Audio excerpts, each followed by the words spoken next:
How's it going, Scott? It's going great, Adrian. Yeah, summer, right? Summer. Yeah, so we've just had another storm roll through, just passing through now, just the tail end of it. So much moisture, so much rain. About how much did you get? 100 mil in the last day, 100 mil probably. Wow. Yeah. So, uh, yesterday, um, the report was we were supposed to get 2 millimeters of rain in the morning, and in the first 3 hours I was awake from like 6 to 9, we probably got like 20 millimeters of rain. Some of the sidewalks in Courtney Place were actually starting to flood out. It's Oh, not super deep, but like it's gotta suck for those shops that are right there where they've got to like deal with the water getting in their shops. crazy. Yeah. Central, like Waikato, Aotearoa and stuff, is flooded right now. So Wow. it'd be interesting how many of the Hamilton Bonsai Club are potentially flooded or hopefully not lost any trees, but it's been crazy. Yeah. I got an email from Steve earlier today, from the Hamilton Club, and I haven't replied to him yet, just because I was working today. But I'll ask him because these floods this year have to be really tough on everybody. Like Nelson got hit really hard, and like the Wairarapa got hit really hard. We haven't actually had that much rain, but our evenings, like I had mentioned the last time we chatted, like between 4 and 6 p.m. almost every day, the temperature drops like 4 to 6 degrees, and at night it's kind of cold. The windows are shut by 6 o'clock or 6:30, and like I've got a hoodie on, so the weather is really different this year. Yeah, it is. It's been very humid up here, very hot and very wet. How are your trees responding to those conditions? Really well, actually, but I'm just concerned about the fungal problems that'll hit again, particularly for the junipers. But all the natives, all our New Zealand natives are just loving the moisture. So much growth. Things have dialed down now because we are in that hot sort of mid-February. Things have slowed down a bit. Mm. Have Yeah. things tapered off growing in your garden? I feel like my exotics, like the larch and pines, other conifers, I am guesstimating they're in some kind of summer dormancy. But it seems like all of my natives, and I did say all, um, just within the last 10 days are just like really ramping up with another burst of growth. Yeah. Yeah, they'll take off in March, no doubt. Yeah. I mean, Mm. it's cool because like we chatted last week and I was telling you, I was like, oh, I got that blue totara that it doesn't look sick, but I'm just surprised that it's like not pushing right now. And then kind of like when I said that, I was just like, ta-da, now it's pushing. So things are Oh, good. is it? Yeah. That's funny. I was listening to you. Hopefully. I was giving it some attention and paying attention every day there. Um, Yeah, so it's been colder here in the evening. So like I've been really fortunate because I have experienced like fungal disease in the last almost decade, and it's really difficult because if you don't stay on top of the maintenance, when you see those symptoms, it's already like a little late. You can Yeah, still help that's them right. out, but like Mm. knock on Deadwood, I haven't had issues with fungal issues this year. Oh, that's good. Long may that continue. Yeah. I'm wanting to look into, and I've got a couple names for Victoria University here in Wellington about trying to find agronomist or people that work within the university that could point me towards agronomist so we could really start looking at nutrition management and like figuring out the best way to support our trees. Yeah, that would be a cool move. Definitely. So, what's on the list for chatting about today, anyway? I've got like a quince, a Chinese quince that I got from you. I've done some dead work on it, and I've got some things from Kokufu that we could discuss. And then towards the bottom of the list, again going back to summer dormancy and natives, and then chatting a little bit about your subscription platform. Oh, yeah, nice. Okay, so that Chinese quince. That's a tree you got off me that had that deadwood running up the trunk? Yeah, I went ahead and cleaned the vein up and pushed in a little bit further to give it some depth and kept working it until I got some really distinguished line in from the base of the trunk where it curves over up the primary trunk line. And yeah, I did a little tiny bit of sanding, but there's no tool marks or anything, and that's been done. But now Yeah. I want to get in there with lime sulfur, but like it's been like windy and annoying, and I'm thinking maybe tonight I'll take it in and put wet towels on it over the deadwood and add the lime sulfur in the morning so it could be indoors just overnight, and then through midday tomorrow I could take it and put it back outside. Yeah, totally. Because it's not a large tree, you can bring it inside, paint the deadwood with lime sulfur, keep it in Yeah. overnight till it's dry, pop it back out. That's all good. One thing with that tree and with quince in general is that eventually, and I think it's already starting with that particular tree, the live veins rolled over, right? It looks very natural.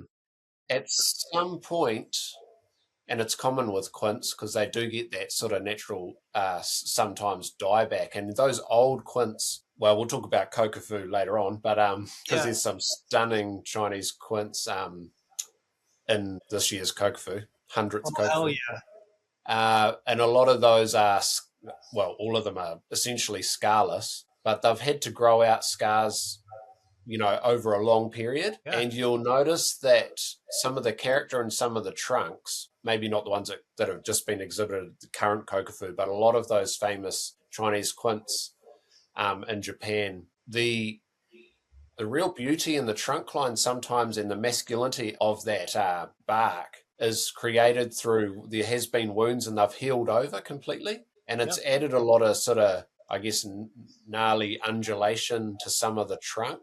But that's you don't see deadwood in it. It's actually covered over. It's fully healed over, fully rolled over. I had been So observing that. Yeah. your quince will, maybe in 10 years' time, that live vein that you're going to be preserving currently, sorry, the deadwood that you're going to be preserving currently, will probably be swallowed by the live vein and just heal over. But you'll end up with this beautiful sort of twisting live vein that meets together, joins calluses, but gives this beautiful twisting muscular vein. But the deadwood likely might not be still there or visible. I appreciate that insight because the live vein is like saying this out of like context, but like it's very muscular on each side, and I can already see it bulging and wanting to roll over the deadwood area. Yeah. So I could already get those indications in like how the tree's responding. Yeah. It could be 5 years' time, even, given the way quince works, it could be rolled over completely. That's not to say don't preserve the deadwood now, though. You should to stop it rotting out. And yeah, eventually it'll close over, but you'll get this really cool living veins meeting up but spiraling up the trunk because that's a Yeah. unique tree. It's a literati. It's more of a Penjing style Chinese quince, which is pretty fun. Yeah, it's very cool. And I can't wait for you to see it because this year it got a new branch in an optimal position, like where I was like, oh, yeah. Yeah, Nice. it's pretty cool. But to just go back a little bit about preserving the deadwood, is in New Zealand, when I talk about preserving deadwood, whether it's at the club or to other clubs at different conventions, everybody has a different idea. Some people go like preserving the deadwood is lime sulfur, as where I look at it like I would use Metalex, that it's a product that we get here in New Zealand, and I would use the matte version of it because that actually stops the tissue from deteriorating. What Yeah. is your practice? For deciduous material, definitely doing Metalex and then just letting it silver off naturally, using lime sulfur potentially on something. Say if it's ume, like Japanese flowering apricot, Yep. we might want that contrast, so a more silvered off deadwood, Yeah. which isn't the callus isn't going to roll over and hide that, and we don't really want to hide it. Like prunus species, we probably want that contrast, similar to a conifer. But Yep. other deciduous species, I am going to be protecting that deadwood with Metalix if I think it needs it, but I'm essentially encouraging the wound to fully close over at some point. Got it. Yeah. Deadwood. I can't get enough of it. Yeah. So what else is on the list? I just little note that I put in there. It was really nice. I heard in a recent asymmetry podcast, they were discussing how different countries are putting out podcasts to support their natives, and they mentioned Q's podcast in Australia, which is really fun. And if you haven't heard of it, it's Bonsai Side Quest. You can find it on Spotify. It's really fun. Yeah, it's a good one. Jared are putting out a really fun native Australian bonsai podcast. And they mentioned our podcast on asymmetry, which is really kind to them. Thanks, Bonsai Marai. Yeah, shout out to the asymmetry crew and Bonsai Marai. Thanks for that. Yeah, it's a fantastic community, isn't it, worldwide? And that's why I brought it up, because we're all doing things similarly with similar goals. And they're like, since we're saying asymmetry, I'll use the N word, nuance.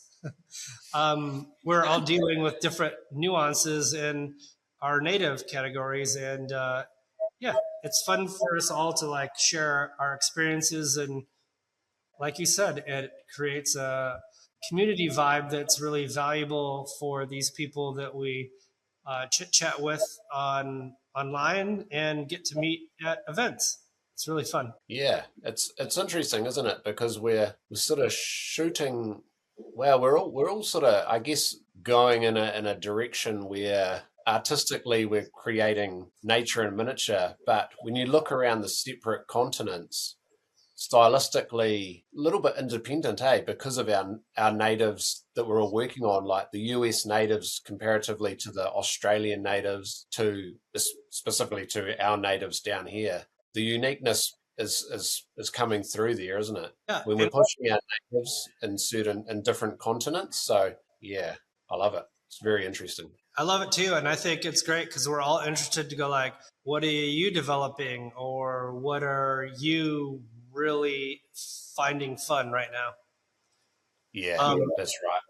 On that topic, remember how we were talking about the pygmy pines here in New Zealand that you and I both have or care for? I don't know how they're going for you, but 2 of my 3 have doubled since you've seen them last time in length. So it's like they're really elongating quite a bit, but still staying quite tight and fine. How are yours doing?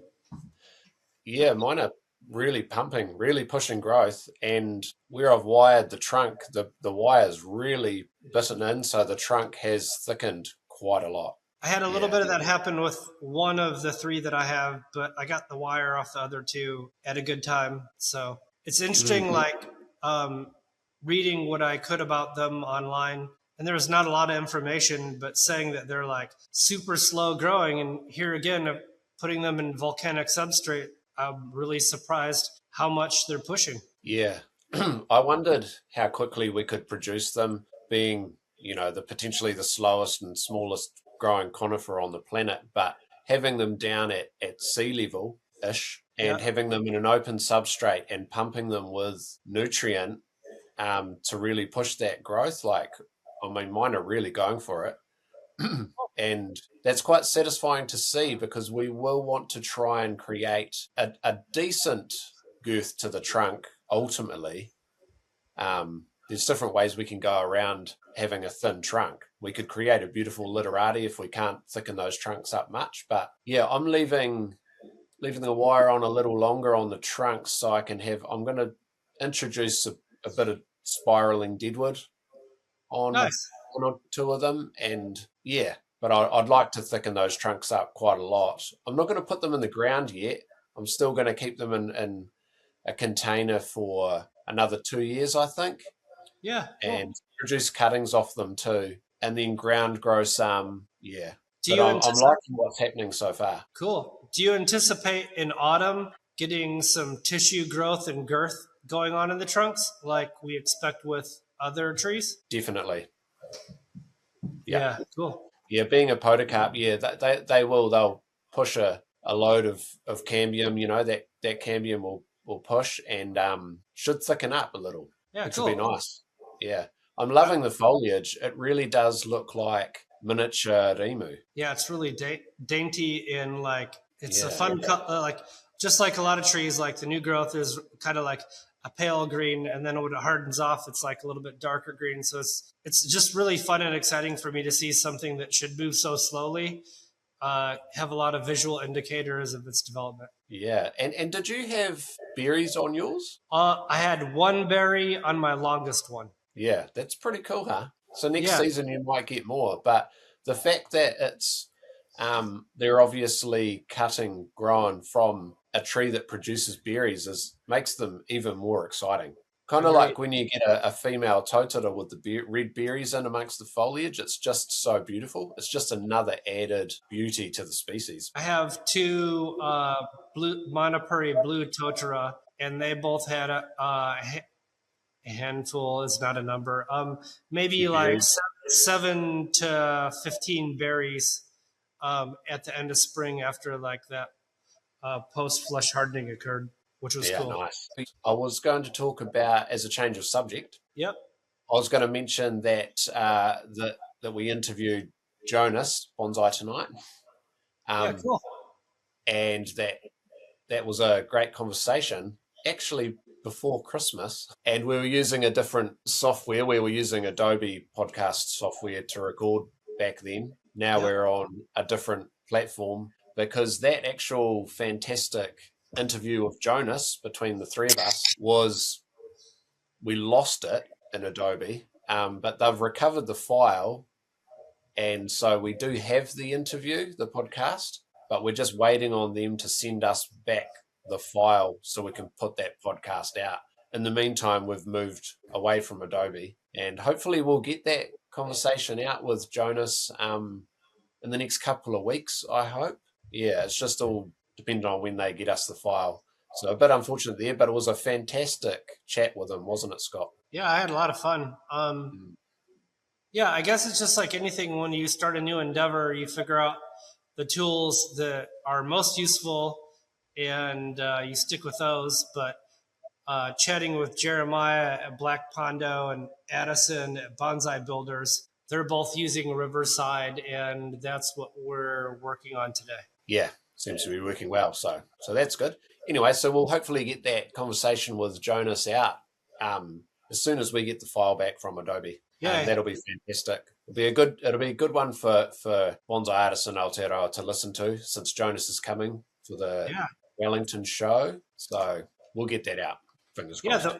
The Wellington show is October 9th through 11th this year, Mm, and features Jonas Dupuy of Bonsai Tonight. yeah. There'll be other local demonstrators, and it's just 237 days from today. For Yeah, that event, so exciting. yeah, for that event, if people would like to register for the workshops, you can register at nzbonsaiexpo.nz. And there's also areas on there for vendors, sponsors, and I think there's a couple other categories that are on there too. Like there's going to be a pottery competition, and I think they're going to be uploading some information about that. So it'll be exciting to bring that endeavor to the show as well. Yeah, well, good times ahead. Yeah. Speaking of shows, have you ever heard of this Japanese show called Kokufu-ten? Potentially. Rings a bell. I think it's You wouldn't be like speaking about the 100th Kokufu, would you? Which yeah, is currently on. like this week in Tokyo. Yeah. Oh, yeah. Shannon from Wellington and Richard from Palmerston North, they're there. So it's cool Nice. that we've got some Kiwis that have put some focus on it and have showed up to enjoy and celebrate the Kokufu-ten 100th year anniversary show. Yeah, fantastic. I've seen, on the online, you would have seen many images flooding through now of some of the fantastic trees on display, especially the first part of it, because they swap out and do the second half. Yeah. But from my point of view, not actually physically being there this year, but what I've seen posted online, it definitely seems to me like the quality is is really outstanding and higher than last year's Kokufu. Maybe overall looks really, really high quality. There was some fantastic ume, Japanese flowering apricots, and some of my favorite, couple of my favorite Juniperus rigida needle junipers were there, looking fine. Some fantastic junipers. Yeah. On YouTube, from Black Label Bonsai on YouTube, there was a really great 49-minute video with some really fun Japanese music that went through the exhibition. And I just wanted to thank Black Label Bonsai for sharing that on YouTube because we didn't get to go this year. Yeah, check it out, Check it out when you can. I mean, there'll be a lot of different clips going up on YouTube currently, no doubt, of walkthroughs and, yeah, some impressive trees for sure. I'm looking forward to seeing some shots of the second part. Same. Yeah, see how it compares. Do you have those photos I shot through to you earlier today from some of the trees? I do, on my phone. I'll bring them up.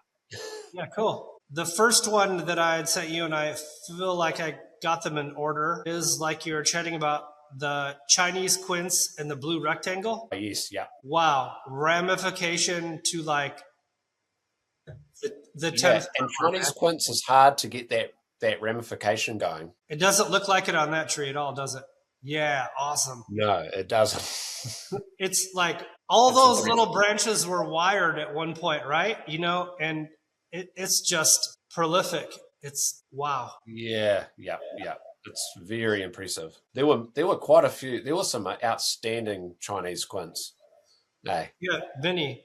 That Chinese quince that we were talking about earlier that I did the Deadwood work on, it'll be there in like 80 years. It will. That's the exciting thing about bonsai. Yeah. It doesn't take long, depending on whose perspective you're coming from. From the tree's perspective, 80 years, that's not far. Nah, it's just warming up. Yeah. What did you think about that blue rectangle that it was in? Yeah, it's interesting for sure. Yeah, I realized...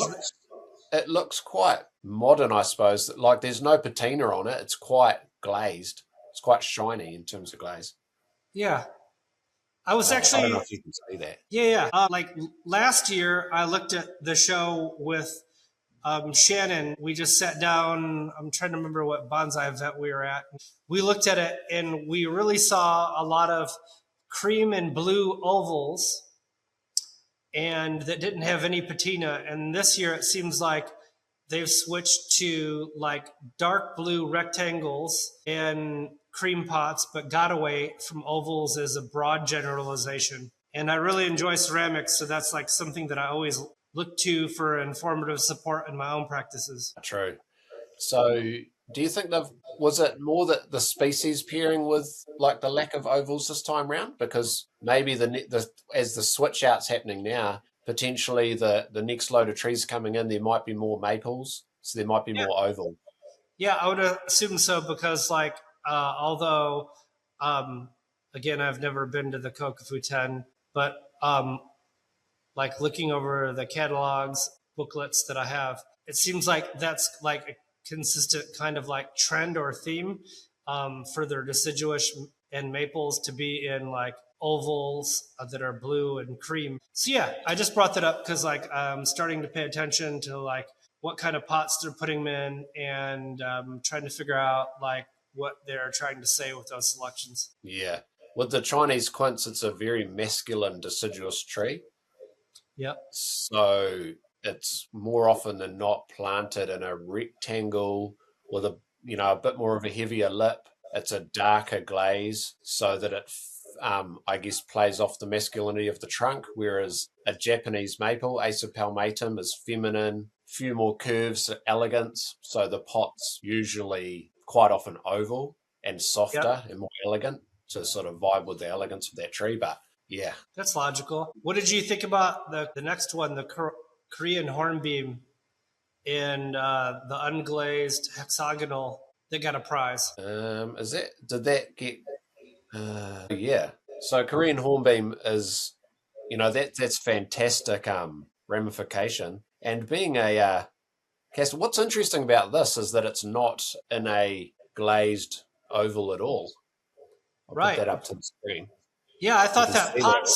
selection was unique. I don't Yeah. know that like it supports the like proper display elevation for the tree, but like I, I saw a It, lot of it, pots in this show that I was like, oh, really? Like I saw a couple white and blue antique Chinese pots that I was also surprised to see in the show. But yeah, I thought the pot selection was like, it made me curious and like why they selected that pot. What do you think? for this particular Korean hornbeam, I do think it works because it's quite a heavy tree and the semi-cascade nature of it. Yeah. That hexagonal with the hard-edged pot being unglazed, it seems to be balancing the amount of ramification out quite well. In terms of weight, Yeah. It's a the chunky table, tree.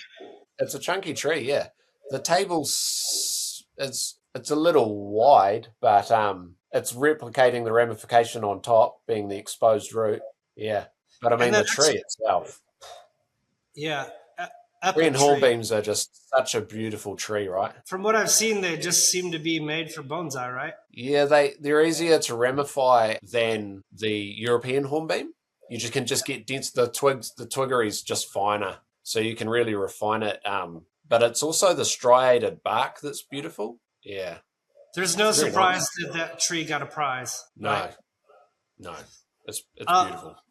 Next on the list is the white flower ume in that light brown oval. Thoughts? Yeah, I'll bring that up. And all of you listeners, it'll be really easy to find these on the Black Label Bonsai YouTube channel. Yeah, so that's just one of many beautiful umes that were on display at the Kokufu this year. There was one that was fantastic that had a twisted trunk, twisted round on it. It was Pink one of flowers. my it was one of my favorites, but of many. But it was so beautiful. But yeah, this one's obviously fantastic. There we go. To tie in with what we were talking about earlier with your Chinese quince. Yeah. Yeah, and ume will actually put limestone, will preserve that deadwood, but it's long lasting anyway, and it fits with the craggy bark of an ume. So you can see there how we sort of celebrate that. But with a Chinese quince, we're sort of celebrating it rolling over and getting a masculine sort of that live vein, and not necessarily having exposed deadwood. Again, up to personal preference. Yeah. Right. I mean, for a ume, I felt like that was really like really strong and strong trunk. That's powerful for Yeah. for a literati-esque tree. Yeah. That's powerful. Yeah. Great. Hey, yeah. Again, oval, unglazed oval, quite low actually, but yeah, Yeah. fantastic tree. Mm. Next up, Shimpaku juniper in the light brown rectangle. Yeah, famous tree. That one, famous tree. I think Shinju Suzuki. So that one, Kokufu Prize, of course. Yeah. That's a well-known tree. That one. Yeah. Wow. Yep. I would cut off a couple of fingers for that tree. Many people would. Just to Yeah. be clear, my fingers. All right. Yep. Mine? I mean, if you wanted some help. Yeah. It's such an impressive base, trunk movement, deadwood. It's like got all the character that we'd really want in a tree. It's really Yeah, impressive. it has. What's interesting about this tree is the really heavy deadwood on the base, Super heavy. balancing out with the weight of the foliage. That's a lot of weighty foliage. Beautifully pruned and positioned foliage pads. Yeah. Multiple of different sizing. Like Yep. really fantastic. Look at the weight of the Pads. foliage, Yeah. and but it's balanced out by the weight of this crazy deadwood down here. Like the base. The base is really heavy and wide, and it tapers and then gets all twisty up in here. But that's balance wise, it's interesting because it's a heavy canopy but the way they pull it off with that beautiful placement of different sized foliage pads, Yeah. balancing over the weight of that base. It's what makes that tree quite interesting, eh? That and that negative space really sets it off too, between the like dominance of the base and the dominance Yeah. of the apex. Yeah, fantastic. For me anyway. Hence, it's a prized tree. And then Next here we have a red pine from the Imperial collection, Yeah. and I've seen a few of the imperial trees. So I'll bring that up. Yeah. Doo-doo-doo. It's in that light brown round pot. Yeah. It's doesn't seem to reflect the Japanese character that I would expect for that show. Would you agree? No, so yeah, well, the imperial trees, I guess you could loosely term they're a bit more naturalistically styled, or they're not necessarily overwired. Like they keep you can kind of see with the form there. Yeah. It's yeah, they haven't brought in and tightened everything up. It's just sitting relatively open in the foliage pads. Yeah. Does it feel But more that's punging to you? yeah, I guess it sort of dances the line between pinging a little bit more. It's just a looser feel. They're not Yeah. necessarily every couple of years dialing the tree in and bringing everything in nice and tight again. Yeah. And also being Japanese, like that's a densiflora, I think, Japanese red pine. Yeah. Yeah, it is. It's definitely It is. densiflora. So stylistically, we sometimes do that with red pine as well. If it's literati, it's a finer needle. It's like radiata. It's really It's soft. a finer Yeah. needle. It's softer, so we'll have it a little bit more open, more negative space, and like a freer, less restrained form. Sometimes, especially being literati. Yeah. Little side note for the New Zealanders, Matt Hudson, that's up around the Waikato, Hamilton area. I think he's north of there. He's been field growing a lot of these Japanese red pines. So if it's something you're interested in, you can find Matt Hudson online and possibly your next Japanese red pine. Yeah. I used to do a lot of them from seed, field grown. I've produced some quite large ones too, actually. And since all sold, actually, all of Did you them. keep one for yourself? No, I didn't. That happens sometimes. I needed to build no doubt another part to the bonsai garden, so I've sold most of my red pine field grown red pines. Have almost all of them have gone out to clients though, quite close clients. So I do get to see a lot of those big ones. I do have a legacy Japanese red pine, not started by myself, but a really large old one, which I'm creating. It was a bonsai, then it was a Nawaki, and then it got knocked over in a storm, and then I saved it from the chainsaw, essentially from a client, and now I'm turning this 4 meter high densiflora into a bonsai again. People think it's crazy to do that, but it'll be an impressive tree. I'm excited for that. I hope you get a lot of low branches and it gets a lot smaller. It's very tall, and I'm creating like a literati-esque vibe and I'm quite a fan of this personally, this style where, you know, the trunk line comes up and the foliage is knocked and comes all the way cascading back down around the trunk. Similar to that, if you may have seen a Chinese white pine I did recently and put up on my Instagram page. Yep, I like that and too. It's a literati form, but it's tall and it comes up, and then it actually wraps back around the trunk and has the foliage down low. I'm doing a similar style to that with this massive Japanese red pine because I'm quite a big fan of that. Pretty minimal foliage. Almost just a little, quite Penjing-esque, I suppose. Yeah. Yeah. Should we chat about the Japanese white pine or Goyomatsu? Yeah. I've been doing just started actually doing a little bit of an early jump on the Goematsu that I have, Japanese white pines, and doing quite a lot of Japanese like styling now, kind of moving forward into autumn, getting a jump on autumn and wiring through the Japanese white pines. Starting to have good success with them actually now.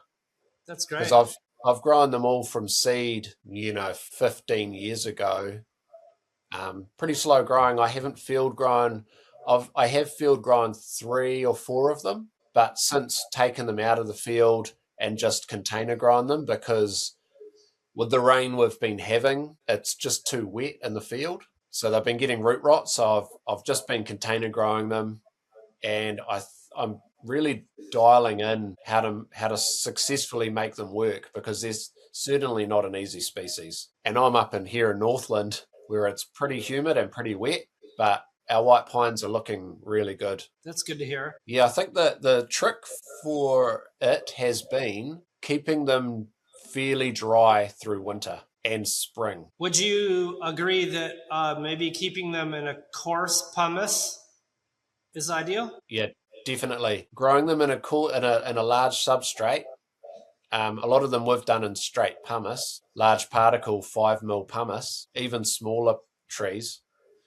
But also keeping up on the nutrition, a lot of fertilizer, because in that coarse particle, as a young tree, when the roots haven't filled the pot, even in that coarse substrate, it's still remaining quite wet because there's just not the root mass. But as soon as those roots start going for it, then if we keep the nutrition up, mostly I'm doing organic pellets on the surface, substrate surface, but also liquid seaweed. If we keep that up, that's pushing the root growth. Once you've got the root growth filling the container, then they can handle more water. Nice. I should say they can handle being out in rain for longer before I have to try and bring them in under cover, simply because of the root mass. But I know in the early days with the younger trees with not much root mass, they struggled because they just weren't drying out fast enough. Yeah. Anyway, that's my input on the difficulty of Japanese white pine. But it's one of my favorite species, so yeah, I just love them. They're pretty rad. And staying on that topic and going back to a prior mention, how are your Japanese white pines? Are they showing signs of summer dormancy compared to like the other exotics, or are they still moving along? They are showing summer dormancy currently. Yeah. But just before summer dormancy kind of hit 2 weeks ago, I did notice, because I've been keeping up on the nutrition, and it could be the humidity as well, even though white pine don't particularly love humidity, I have noticed quite a lot of back budding, just pushing. And those buds haven't opened because it's sort of come into summer dormancy with this heat, but there's a lot of back buds formed. That's what we want to hear. Yeah, especially on white pine. It's because I hear a lot of people say, white pine doesn't back bud, et cetera, et cetera. But it does. You've got to get the substrate right, the conditions right, and the nutrition level right, and they'll back bud. And it's different for all of us. And I think this is a great time to bring up and encourage listeners, particularly in New Zealand, to consider membership to your subscription platform. Do you mind telling us a bit about that? Because this is where we really get the tips and tricks and go like what works in Hamilton is different than Wellington, and what's different in Wellington is different than Nelson and Dunedin. Do you mind telling us a little bit about your subscription platform for those that don't know? Yeah, totally. I launched that just before Christmas because I can't get around everyone's gardens around Aotearoa. But it's been good. So it's $14 a month to subscribe online to my website, and I think it's $140 for a yearly subscription. So it's not much. It's fairly cheap, actually. Is that it's like a lot of work coffees to a month? produce. Yeah, what's that? Sorry. Is that about 3 coffees a month or less? Yeah. Yeah, but it's been good. Lots of people have subscribed, and I'm doing these videos every couple of weeks, sort of video tutorials, I suppose, on different species. I've got a really nice one out in the next couple of days, which is a collected Pohutukawa, very old Pohutukawa, semi-cascade. So we're running through those New Zealand natives so you can learn the timing technique, I say the when, how, why of bonsai, different species. And people it's been really positive so far with the feedback I've been getting. So that's nice. So check out my website, adrianbirdbonsai.com, if you're interested in subscribing. And I've got other features coming soon, like the online forum, so you can upload pictures of your own trees and we can discuss the design aspects of them. I look forward to things like that. that. I think it's really Yeah, useful. And like you said, you need to move that direction because you can't be in all the gardens every week. And people are going to ask you the same reoccurring questions as they build their skill set. So it makes sense that you'd move on to like an academic platform where people can look at it and get the most out of your experience to assist their tree building. yeah, definitely. It's been a lot of fun. It's a lot of work though, producing videos. We also do the I put out the weekly tree tasks email, and I've had fantastic feedback from that. Just saying what you could or should be doing on your trees, certain species each week throughout the year. I find it Timing. really useful. Yeah. Yeah, I've had so much great feedback on that. So that's The video production quality is badass, but like it's what oh, thanks. I knew what you would do anyway. Oh, thanks, Scott. Yeah. Yeah, Should no, it's a lot of fun. should we do a couple like event shout outs and wrap this up? Yeah, definitely. What So events do we have coming up? so in 118 days, June 13th and 14th, the Auckland Bonsai Society will host their annual show in Kumiu, and all the vendors from last year have reconfirmed for this year. So if you loved what you saw last year from the vendors, you'll see the same epic people back again this year, which I understand that includes your retail booth as well, right? Yes, actually, I will be there. What will you be bringing this year? That's a good question. It depends what I've got available at the time, Right, because tree-wise anyway. it moves so fast for you, right? Yeah, I move trees fast, for sure. They only stick around, once I put something up for sale, it only sticks around for 24 to 48 hours. Good. That's great, man. Yep. We all got bills to pay, right? Yeah, family, mouths to feed. Yep. Yeah, but so I'm not sure. I'm not sure what I'll have, but it'll be a fantastic event anyway, because it always is. So Yep. that's June in Auckland. And then Hamilton, the Hamilton Bonsai Club in 209 days, which is September 12th and 13th, will have their annual show, which is always a banger. Yeah. And we may be doing a little question and answers at that, won't we? Yeah. For the podcast. Steve, their president there, has invited us to do like a half hour or more like Q&A each day. And he's really great. He wants to support the podcast. And we're really appreciative of him and the club members. Sandra and all the other players in that game are lovely people, and I don't ever want to miss that show. Oh, yeah. Fantastic bonsai club, Hamilton Bonsai Club. So good. We could record that too, and just throw out a podcast of Q&As as it happens. I hope to do that at all these bonsai shows, right? Yeah, for sure. It's really buzzy. He didn't show last year, but I hope this year at Hamilton, Brendan Kovich from Auckland is showing again at the Hamilton show. He has some really rad trees. Will you put a little bit of pressure on there? We'll see what happens. You know, it's a lot of work for everybody to get away from work and family to make a bonsai show what it is. So fingers crossed you can make it. It's a big year here too, Aotearoa Bonsai. It's a big year. There's a lot of events. There's one more event. Like in 237 days, there's this thing called the Wellington Bonsai Expo. Yeah. It's October 9th through 11th. And as we mentioned earlier on in the podcast, Jonas Dupuy from Bonsai Tonight, which is an epic resource for us practitioners at any level of our development of skills, an author of multiple books, and just a really great guy that's enthusiastic and knowledgeable, coming to Aotearoa to show us what he's got. Yeah, to get down with the trees and the peeps. Cool. Yay. I'll sneak this in again. I did earlier. For those of you that want to register for the Wellington Bonsai Expo, it's nzbonsaiexpo.nz.